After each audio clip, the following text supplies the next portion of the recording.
Welcome everybody, thanks for coming out this afternoon.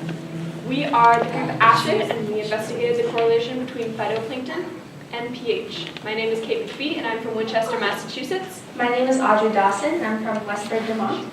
And my name is Emma Goltz and I'm from Damerscott, Maine. Make sure everyone uses the mic. Let's all start by taking a deep breath. Inhale, exhale. 50% of the oxygen you just consumed was produced by oceanic phytoplankton. Phytoplankton are a diverse group of microscopic and photosynthetic organisms that live in the surface waters of the ocean. Through photosynthesis, they capture sun's energy and fix CO2. The results are glucose, potential for cellular energy, and the oxygen we breathe. We wanted to look into phytoplankton's relationship with pH because of a new and scary phenomenon going on in our oceans right now. It's called ocean acidification. According to NOAA, ocean acidification is defined as the relatively slow, long-term increase of ocean acidity. Acidity is measured on the pH scale. A lower pH value means a higher acidity. The major culprit of ocean acidification is increased carbon dioxide concentration in our atmosphere right now, as caused by our exorbitant burning of fossil fuels. Our oceans have always helped regulate our climate by absorbing a lot of CO2. But now they have to absorb a lot more. CO2 reacts with water to form carbonic acid, thereby lowering pH.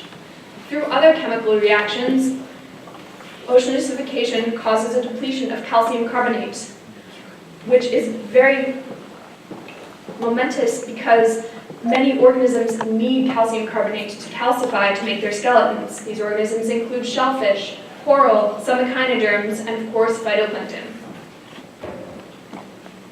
This brings us back to the exercise we had you do in the beginning, because some phytoplankton are calcifying organisms. In addition, phytoplankton are important as primary producers of energy and oxygen in the marine food web.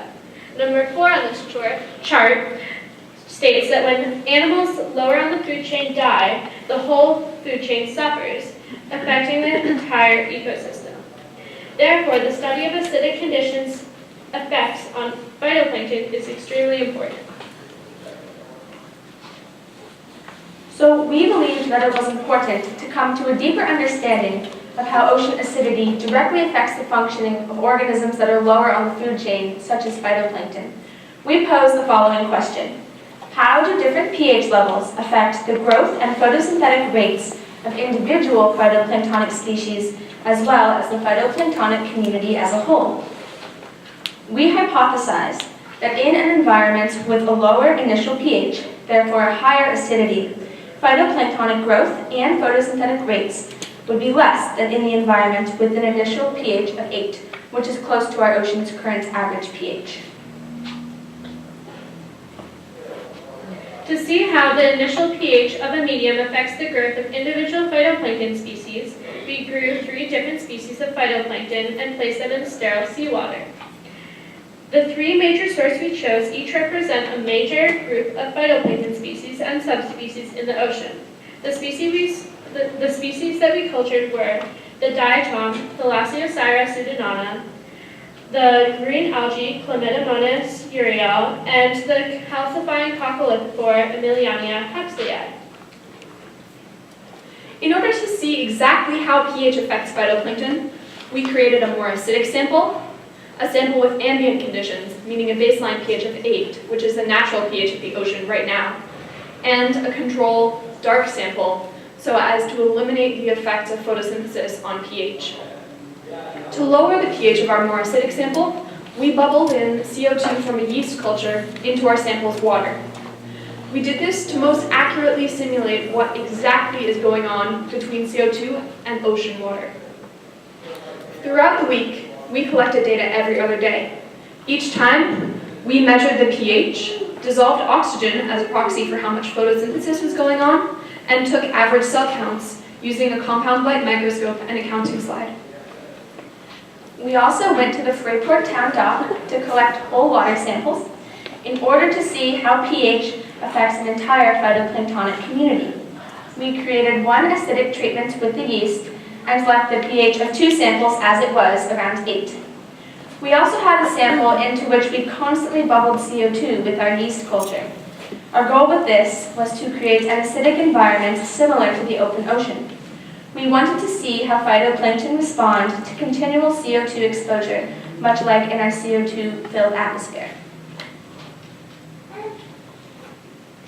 This graph shows the growth over time of the phytoplankton community in each of our whole seawater samples. On the horizontal axis, you can see time progressing, and on the vertical axis, you can see the abundance of phytoplankton.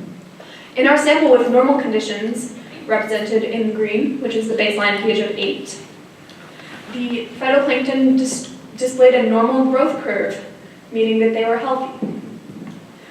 In the more acidic starting pH sample, represented by the blue line, their growth was stunted and never really caught up to the same amount of growth that the ambient solution had. As you can see, the blue line never gets to be as high as the green line. The sample into which we constantly bubbled CO2 had an initial population spike before crashing due to acidity. This can be likened to putting a kid in a candy store. At first, the kid is really happy that there's all this sugar, and he gets a lot of energy. But then, the sugar high wears off, and he gets really, really sick. Very similar thing happened with the plankton. They had a lot of carbon in their environment, which they were able to use to make energy and to grow. But then the acidity caught up with them, and they died.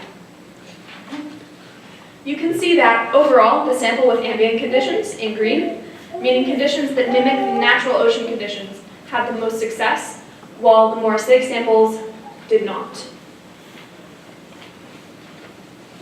Here's a picture showing the stark contrast between the cell abundance in the whole seawater sample with CO2 bubbling constantly and the other two without. Into the sample that we bubbled CO2 constantly, you can see that there's not much life. Because whole seawater sample was so heavily affected by changes in pH, it makes sense to conclude that most species of phytoplankton are negatively affected by increased ocean acidity. This is another graph that shows cell abundance per day with our calcifying coccolithophore.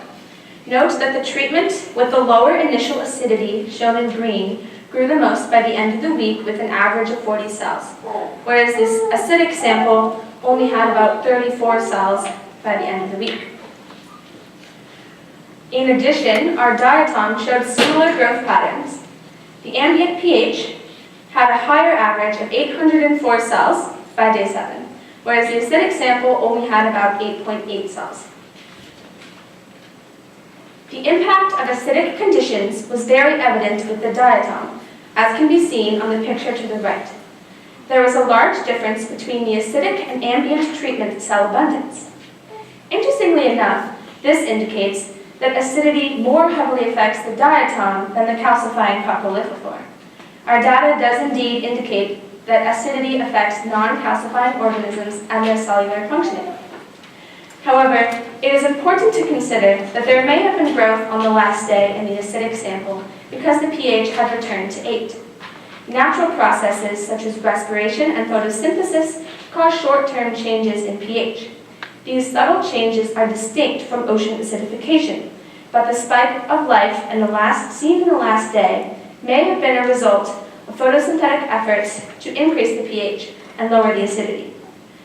Even so, the difference between the acidic and ambient treatment on day 7 made it clear that the initial acidity did indeed affect the growth of the phytoplankton. This graph shows the growth over time for the green algae sample. The ambient pH treatment reached an average of 64.33 cells by day 7, and that is shown in green. The acidic pH reached a higher average of 109 cells by day 7, shown in blue. This indicates that green algae is better adapted to higher levels of CO2. The processes that might make green algae's high tolerance to acidity possible are not completely understood. However, when there was high CO2 levels in the atmosphere, about 55 million years ago, microalgae were present, and this indicates that they are resistant to negative effects of high acidity caused by increased CO2. According to a recent study, microalgae have preserved their physiological properties from the era of high atmospheric CO2. This may have contributed to their success in the acidic treatment. Another trend we noticed regarded pH and dissolved oxygen concentration. In our experiment, we used dissolved oxygen concentration as a proxy for how much photosynthesis was going on, as photosynthesis produces dissolved oxygen. In this graph, we have pH on the horizontal axis and dissolved oxygen concentration on the vertical axis. It is evident that the higher dissolved oxygen concentrations occurred at higher pH levels. This was true for all species, though this is just the graph for our diatom. Because it was true all across the board, this trend indicates that pH does affect the process of photosynthesis, and it does so in an increased pH and an increased acidity causes less photosynthesis. So what does this mean for our oceans? Right now, the average ocean pH is about 8. Although this is still basic, the average baseline oceanic pH has been decreasing over the centuries, and it is predicted to decrease more with increased levels of CO2 in our atmosphere.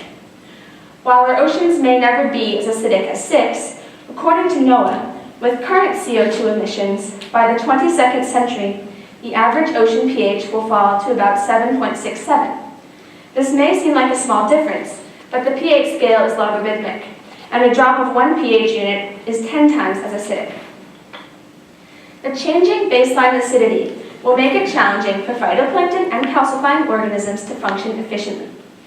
If the oceans become more acidic, therefore affecting the cell abundance of phytoplankton and the possibly the diversity, because certain species are affected differently, it will affect the entire food chain, as well as a critical source of oxygen for all aerobic organisms. A big thank you goes out to all those whose guidance made this project possible, especially Dr. Carrie Whitaker and Laura Carson. We would also like to take the time to thank the phytoplankton, as without them, the project would not have been possible.